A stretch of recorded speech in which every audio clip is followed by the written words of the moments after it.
Bonjour à toutes et à tous, bienvenue sur les vidéos DJ Stuff. Je suis très heureux de vous retrouver aujourd'hui pour qu'on voit ensemble le Reloop DJ Mixon 8 Pro. La grosse particularité principale du Mixon 8 Pro, c'est qu'il fonctionne sur diverses plateformes. Ça, c'est vraiment très agréable.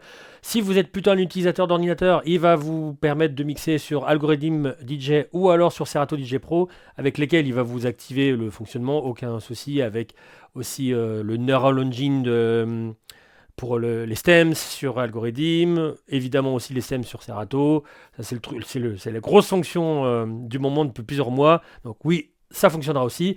Mais ce qui est très agréable aussi, c'est qu'il fonctionne aussi sur les appareils iOS, donc iPad, iPhone, avec Algorithm DJ. Et le fonctionnement est véritablement plug and play. Vous branchez, ça fonctionne.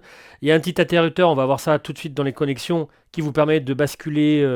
Alors ça sera juste l'USB 1 qui pourra basculer sur soit en mode ordinateur ou soit en iOS. L'USB 2 sera vraiment dédié à l'ordinateur. Mais ce qui est bien, c'est que vous pouvez vraiment être deux amis, c'est ce qu'on va voir dans cette vidéo-là. Avec avec un iPad, par exemple, un autre avec un ordinateur, vous pouvez très bien mixer tous les deux. C'est totalement transparent et vraiment très agréable de pouvoir travailler sur ces différentes plateformes sur un seul et même produit. On va se regarder comme d'habitude à la navigation, la partie table de mixage et la partie deck. À chaque fois, je vais faire des petits parallèles entre la partie iOS, enfin la partie algorithme DJ et la partie Serato pour que vous puissiez voir un peu le fonctionnement. Nous avons sur la face avant la possibilité de brancher un deuxième micro en jack 635.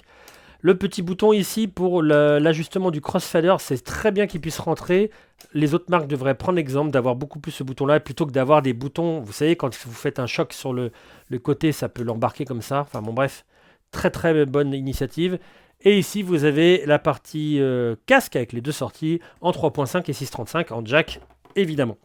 Sur la partie arrière, très complète elle aussi, vous avez le micro 1 en combo jack XLR, jack 635 XLR, l'alimentation évidemment, le on-off, un USB-C pour la partie iOS, deux USB-B pour l'ordinateur si vous switchez comme ça.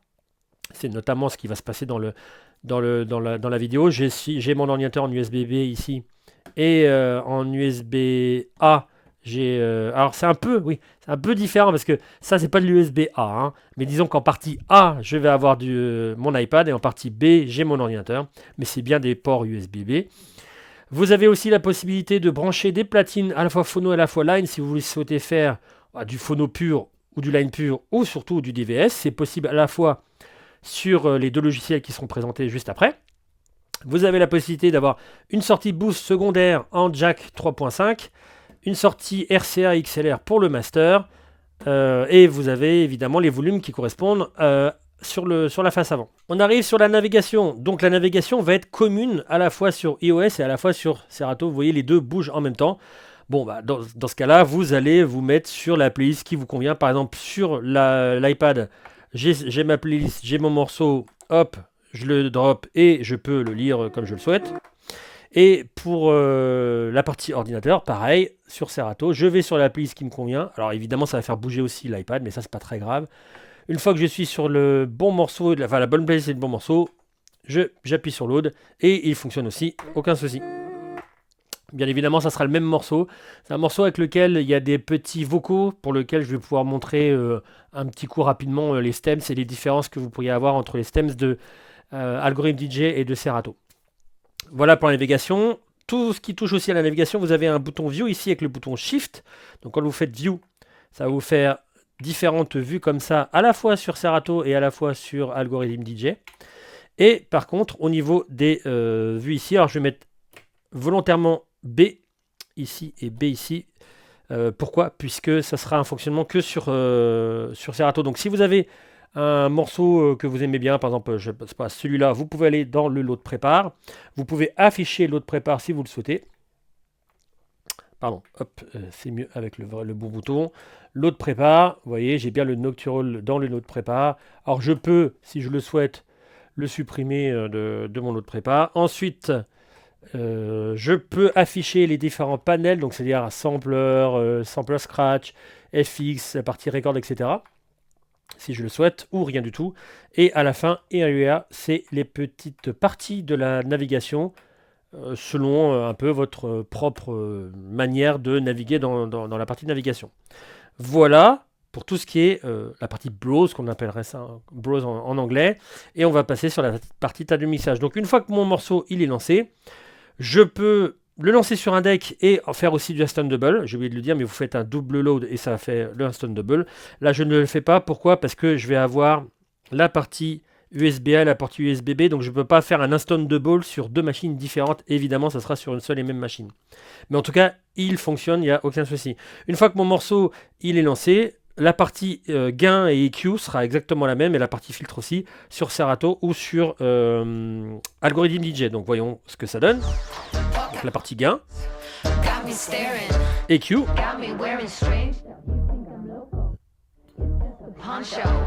filtre. Donc ça, même chose, par ici.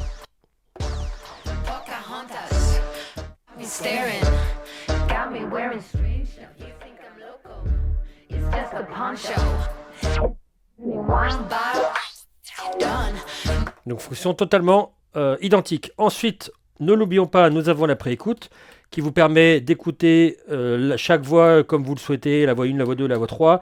Vous avez la possibilité ensuite d'avoir le Q-Mix, donc c'est-à-dire plus vers la pré-écoute, plus que vous écoutez ici, ou plus vers le master, c'est-à-dire ce que vous êtes en train d'écouter en même temps que moi dans mon enceinte. Le Q-Volume ici vous permet d'augmenter ou de baisser le volume de votre casque. On verra les volumes à la fin, enfin les autres volumes à la fin. Après les filtres et les EQ, on retrouve les effets. Donc là, les effets, c'est à la fois sur Serato, à la fois sur Algorithm DJ, c'est très facile d'y accéder. Vous avez la partie effets ici. A noter qu'il y a la possibilité de mettre des effets sur la partie drum, instrumental ou micro sur la partie Algorithm DJ. Je vais l'afficher exprès pour vous montrer la différence. Et ensuite, je vais afficher la partie effet sur Serato. Donc, quand je souhaite faire un effet, je vérifie bien que mon effet est enclenché, que le volume est là où je souhaite le mettre, le bon temps. Donc là, on va mettre par exemple un temps. On met la musique. Et je fais le on-off ici. Post-fader, post-crossfader, évidemment, pour avoir la petite trame de l'effet qui continue. Et j'ai aussi un on total. Je ne suis pas obligé d'avoir le doigt appuyé sur le bouton. Évidemment, vous pouvez mettre 2 ou 3 effets en même temps. Et le choix peut se faire soit à la souris, soit avec le bouton Shift en appuyant sur Select comme ça. Voilà pour les effets côté Serato. Maintenant, les effets côté Algorithm. Donc, quand je vous l'ai dit, vous pouvez faire en sorte de mettre, par exemple, un écho ou un flanger ou un gate, n'importe. Vous pouvez choisir aussi, hein, bien entendu. Voilà, vous voyez. Ah oui, pardon, non. Vous pouvez pas les choisir, il faut les choisir avec le doigt. Mais vous pouvez choisir si vous voulez mettre juste sur les drums. Vous voyez, il y a tout sur les drums, tout sur l'instrumental, tout sur l'écho. Ou alors rien du tout. Et là, le fonctionnement est exactement le même. Vous mettez on, vous vérifiez bien que vous êtes en bas, vous vérifiez le temps que vous souhaitez. Donc là, par exemple, un temps. Vous mettez on.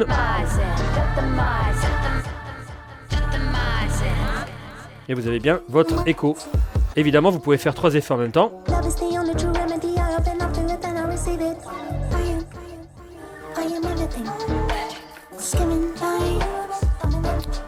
Voilà pour les effets. Vous avez 2 modes sur Serato. Vous avez le mode 3 effets directement dans chaque boîte FX1, FX2. Où vous avez aussi la possibilité de faire juste un effet avec beaucoup plus de réglages. À vous de voir si vous souhaitez avoir que 2 effets principaux favoris avec plein de réglages. Ou plutôt 3 effets sur le deck, enfin sur le FX1, 3 effets sur le FX2. Voilà pour la partie effet. Ensuite, fader, crossfader. Les courbes sont réglables pour les faders à l'intérieur de chaque logiciel. Je vous montre pas, c'est assez habituel. Vous allez dans les paramètres de mixeur en règle générale, et boum, vous avez les courbes. Vous avez la possibilité de régler le crossfader, comme on a vu dans les connexions, avec le petit bouton ici. C'est quand même très pratique qui rentre. J'aimerais que tous les constructeurs puissent faire des boutons qui se rentrent plutôt que d'avoir une rangée de boutons très compliqués dans des flycases semi-souples, etc. Semi-rigides, pardon, de pouvoir les transporter. Donc c'est bien qu'ils puissent rentrer les potards. Alors généralement c'est la partie crossfade, la courbe du crossfader, le volume par exemple des micros, etc. Donc là c'est bien qu'ils puissent rentrer. Et vous avez le petit switch ici vous permettant de mettre tous les faders soit à gauche, soit à droite, ou soit rien du tout, et auquel cas vous aurez aucun réglage au niveau du crossfader. Yoclou Split, je l'ai oublié, c'était par rapport à la pré-écoute, mais vous pouvez faire en sorte d'avoir votre master par exemple à gauche et que la pré-écoute à droite. Donc un split, et de ne pas avoir tout en stéréo dans vos oreilles, et de pouvoir faire la petite bascule entre le master et la pré-écoute. Les différents volumes de la partie table du mixage, on a un sampler, on verra les samplers dans la partie deck, un sampler, le volume du sampler ici, le volume général, bien entendu, il y a le volume de chaque sample à augmenter, par exemple sur Serato, s'ils sont tout en bas, vous aurez beau augmenter ici, ça sera toujours tout en bas, donc faites bien gaffe, il y a 2 volumes différents, un pour chaque sample et un volume général. La pré-écoute, on l'a vu, un volume boost qui est dans mon enceinte et un volume master que vous êtes en train d'écouter quand je mets un son ici. Voilà pour la partie table de mixage, maintenant la partie deck.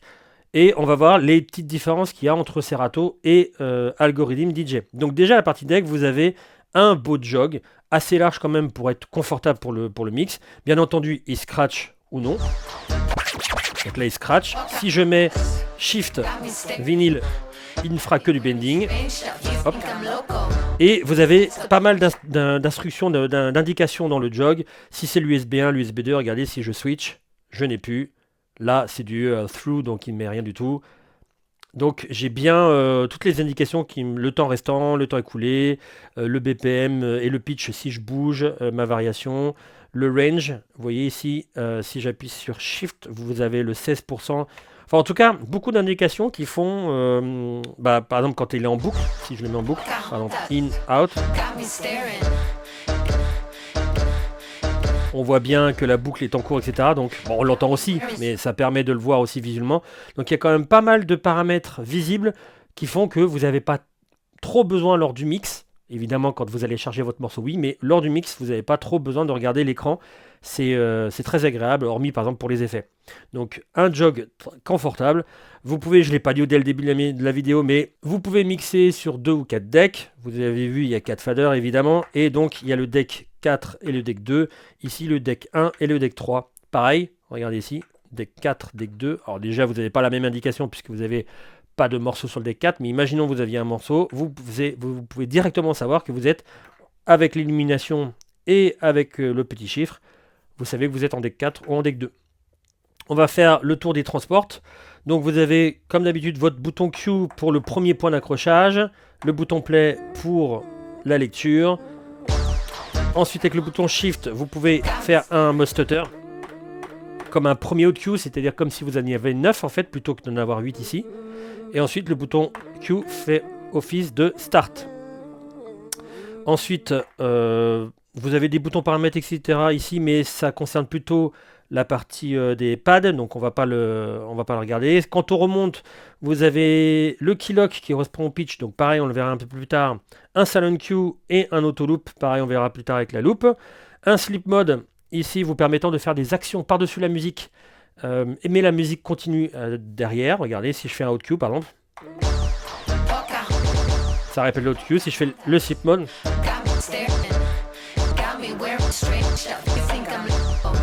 ou alors un backspin, la musique continue derrière. Vinyl mode, on l'a vu. Vous avez le mode time et le mode reverse. Le mode reverse se fait avec le bouton shift. Avec le skip mode, vous passez par-dessus la musique.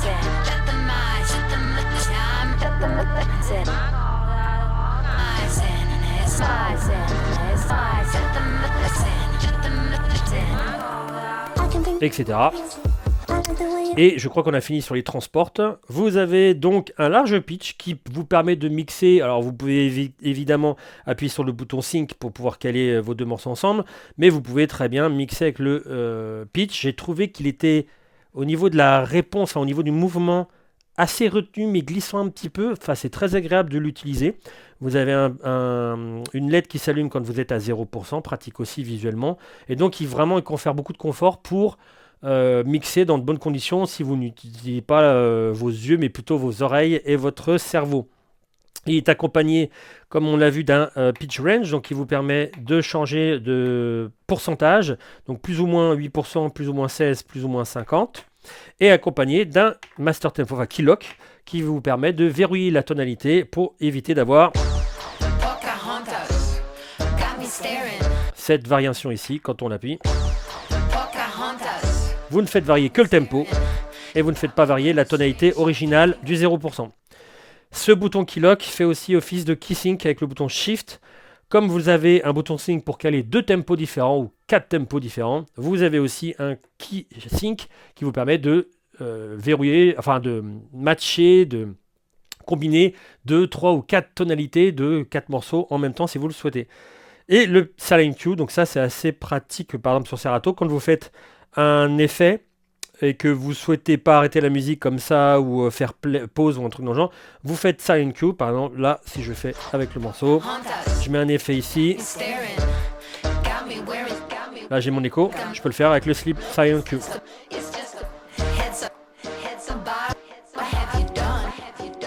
Ça sert aussi pour pouvoir répéter derrière un autre cue par exemple.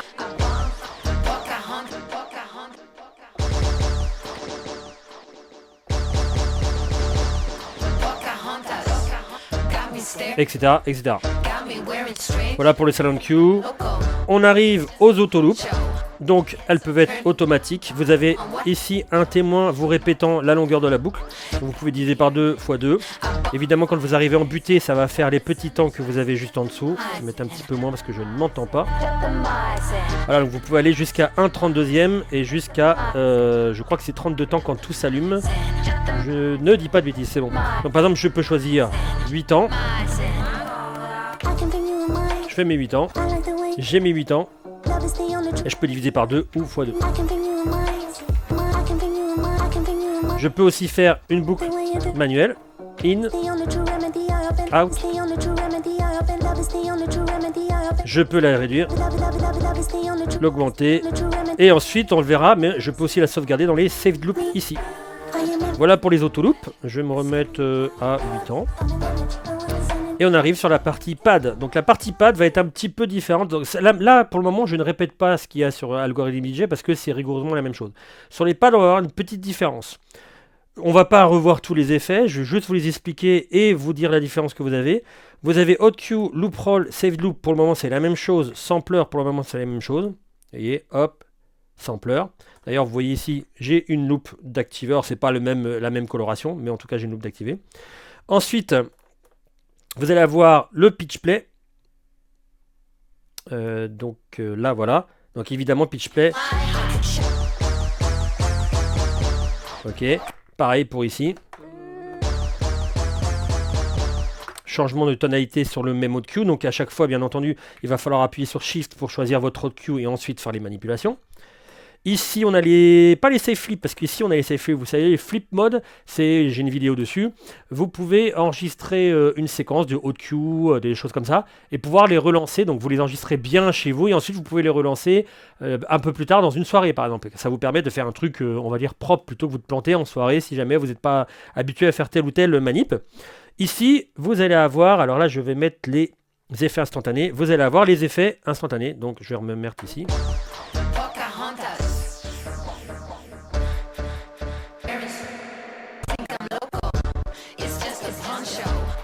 Donc je ne les fais pas tous, c'est tous les effets que vous avez sur Algorithm DJ en instantané et que vous pouvez évidemment éditer si vous le souhaitez. Et voilà. Ensuite, slicer, ça va être la même chose. Vous voyez, j'ai un slicer, si je fais play, il va partir aussi. Tous les deux vont partir, donc ça, aucun souci. Le sampler, je vous avais dit, c'est la même chose. Donc là, on va aller dans la partie sample. Où est-il? Il est là. Donc là, ça va appeler tous les samples. Gérer avec le volume du sample. Ok. Et pareil ici pour les samples. Et pourquoi ça fonctionne pas? Ah oui, parce que j'avais mis sur le... Bon, c'est un morceau que j'avais samplé. Il fonctionne sur... Je l'ai mis sur le deck 4, comme vous pouvez le constater. Hop, effet, sample. Vous voyez, j'ai mis tout sur le 4. Évidemment, si je mets sur master, pas besoin de ça.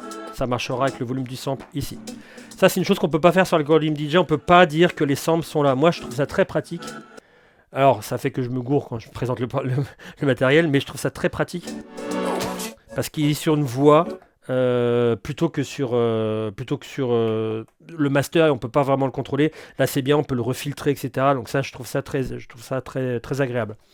Voilà pour la partie sampler. Vous avez le scratch sample qui vous permet... Alors là, je vais me mettre sur un morceau direct, voilà ici, pour ne pas avoir de surprise, qui vous permet... Alors là, je lis mon morceau. Ok. Et dès que je le souhaite, je peux dégager ma musique et mettre un sample par-dessus.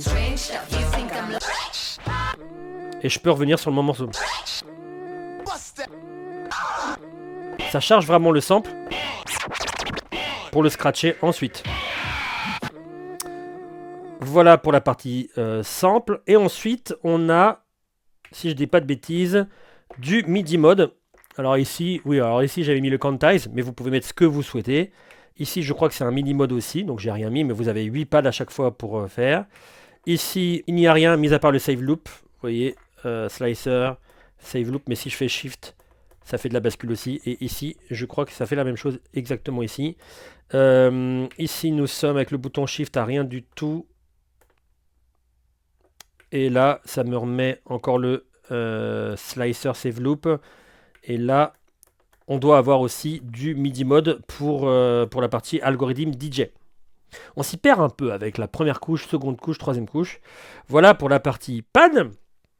Et maintenant, on va voir la partie stems, puisque elle diffère un petit peu entre les deux. Comme je vous ai dit, on peut, si je me remets sur les sampleurs, ok, d'accord, FX, machin, manuel, voilà. Vous pouvez, avec le bouton Shift, demander à ce que les stems, enfin les effets soient mis uniquement, par exemple, sur les vocaux et tout, comme je l'ai dit au tout début.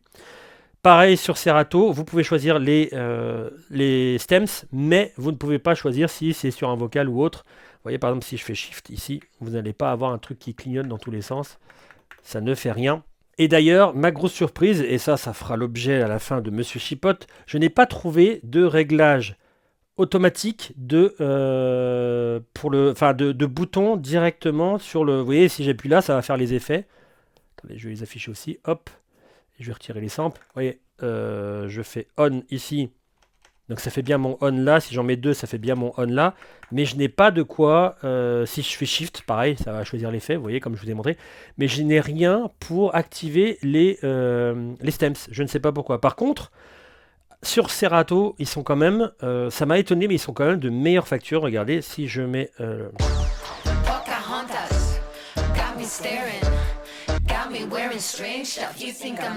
Vous entendez l'acapella?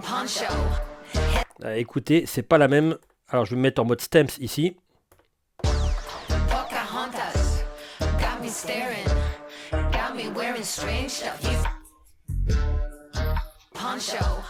Heads are turning one by one. What have you done?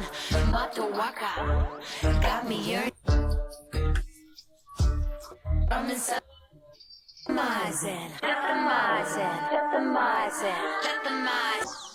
Pocahontas got me staring.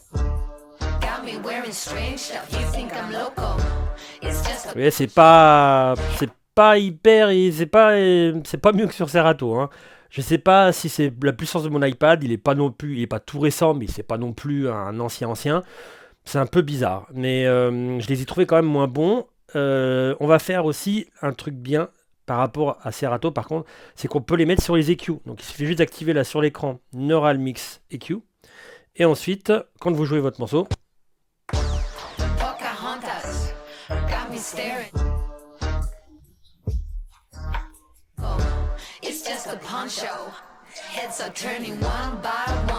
donc ça c'est sympathique par contre comme fonctionnement. Et on arrive sur la partie Monsieur Chipote. Alors qu'est-ce que je pourrais vous dire sur ce Mixon 8 Pro de chez Reloop? Alors je trouve, après ça c'est mon avis perso, mais je trouve que l'orientation de l'iPad pourrait être un tout petit peu plus penchée. Ça reste que mon opinion. Ce que je trouve par contre au niveau de la finition par rapport au prix, c'est qu'on a quand même des petites parties en alu, etc. C'est très très propre. Par contre, je trouve, autant le reste de la finition est bien, les pads sont agréables, etc. Enfin, aucun souci, il n'y a pas de souci. Les jogs sont sympas au niveau de la manipulation, mais ces boutons-là, je les trouve très très plastiques et très très moches. Enfin, je les trouve pas... la sensation quand on les touche, c'est pas super génial. On aurait préféré... Vous voyez, là, ils sont... Je sais pas pourquoi, mais je les trouve un petit peu différents. Et pourtant, c'est pratiquement les mêmes, j'ai l'impression. Mais voilà, j'ai une impression ici de plastique pas génial. Ce bouton-là, j'aurais préféré qu'il n'ait pas, comme il est en rotation infinie, qu'il n'ait pas de petit trou ici pour signifier telle ou telle valeur. Bref. Ici, je trouve aussi que ces boutons-là auraient pu être un petit peu métalliques. Là, ils sont un peu plastiques. C'est un petit peu moins agréable. Sinon, pour le reste de la finition, on est vraiment sur un truc très sympa par rapport à le rapport qualité-prix, tout ça. J'aurais aimé avoir des contrôles directs des stems pour la partie Serato. Évidemment, comme je vous ai dit, il y a des raccourcis MIDI ici, donc vous pouvez les mettre là, quand on le voit sur l'écran, vous voyez, là j'ai pu les mettre, il n'y a pas de souci. Mais ça aurait été sympa de les avoir en direct. Je pensais que ces boutons-là étaient faits pour ça, mais c'est juste pour choisir les les fameuses empreintes des échos, enfin des différents effets sur la partie instrumentale, vocale et drums, etc. Mais voilà, bien entendu, bon ça je l'ai dit dès le départ dans la vidéo, mais c'est quand même très agréable de pouvoir choisir son outil de travail, que ce soit sur iPad ou sur ordinateur. Donc ça c'est bien parce que ça permet de... Il y a de plus en plus de personnes qui gèrent leur musique. Moi je suis pas encore trop chaud, mais il y a de plus en plus de personnes qui gèrent leur musique sur le... Enfin de DJ qui gèrent leur musique sur leur appareil, genre iPhone, iPad, etc. ou même appareil Android. Donc ça c'est bien. Et voilà, on arrive à la fin de cette vidéo sur le Mixon 8 Pro de chez Reloop DJ. Si vous avez des questions au sujet de cette vidéo, de ce produit, n'hésitez pas à les poser en dessous de la vidéo dans la partie commentaires. Merci beaucoup d'avoir suivi celle-ci et je vous dis à très bientôt. Ciao!